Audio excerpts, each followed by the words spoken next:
The woman of Kilometer 31. My name is Alejandro Vargas. I'm originally from Guadalajara and I work as a telecommunications engineer. What I'm about to share happened in 2019 while I was traveling for work from Mexico City to San Luis Potosí. That night changed the way I see the world, and to this day, every time I have to drive at night, I get chills down my spine. I had left Mexico City late, around 8:30 p.m. I already knew it was a mistake, but because of work commitments, I didn't have much of a choice. I was driving along the Mexico-Querétaro highway. For those who know it, you're aware it's heavily traveled during the day, but once night falls, it becomes something else entirely. Dark, silent, and with a fog that seemed to materialize out of nowhere as you went deeper into it. Just past Kilometer 31, I started to feel a strange chill. My first thought was that I was just tired. I had a thermos of coffee, so I took a sip and kept going. That's when I saw something on the side of the road, a figure in white. I thought it was a woman, maybe a pilgrim, or someone who needed help. I slowed down, and as I got closer, I could see her more clearly. It was a woman wearing a long dress, almost old-fashioned, and her hair was completely loose. She wasn't moving, just standing there, staring into nothing.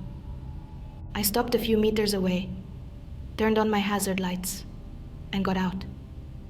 I walked toward her and asked if she needed help. She didn't answer. The fog was getting thicker, and that's when I noticed something that froze my blood. The woman had no face, where her eyes, nose, and mouth should have been.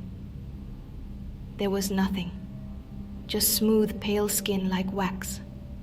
I stood frozen. Then she vanished. She didn't run. She didn't fade slowly. She was just gone.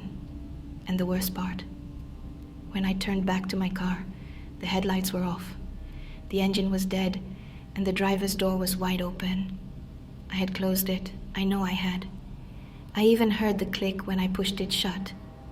But there it was, like someone had gotten in. I walked toward the car, my heart pounding.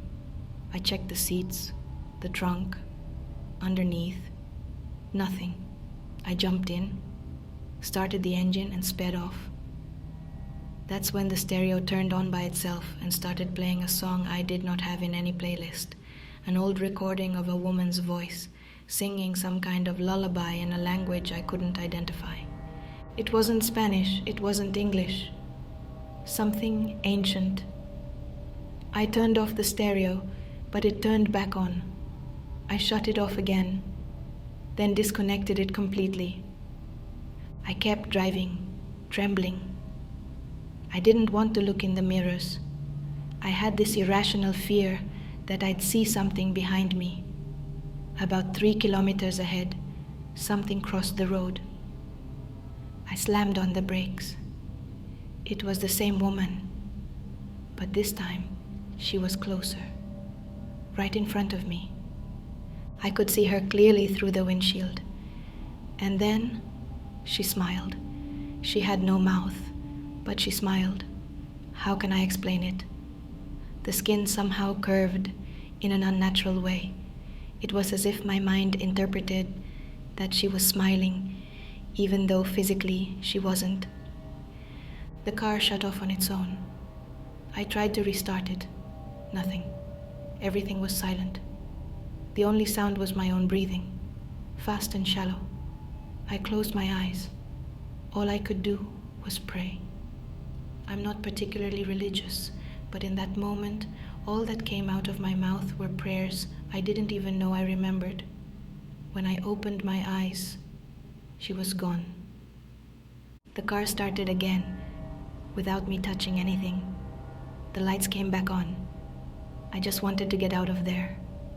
I drove without stopping until I reached the first gas station I saw, where I pulled over and ran to the restroom. I looked at myself in the mirror, and that's when I noticed it. I had a mark on my neck, like a handprint, thin, long fingers, longer than normal. Like someone had gently grabbed me by the throat. I hadn't even felt it before. It didn't hurt. But there it was, like a signature, like a warning. The next day, I told my coworkers what had happened. One of them said he'd heard of that story, that many people had seen, the woman of Kilometer 31. Some say she's the ghost of a young woman who died in an accident decades ago. Others believe she's something older, something that's been there long before the highway was ever built. The truth is, many truck drivers and late-night travelers have reported strange sightings in that area. Cars stalling without reason, voices, white figures walking through the fog. I'm not someone who buys into ghost stories. I'm an engineer. I believe in logic, in reason. But that, I can't explain. Since that night, I don't drive at night anymore. And if I have to, I avoid that route, because I don't know what I saw, but I know it wasn't human.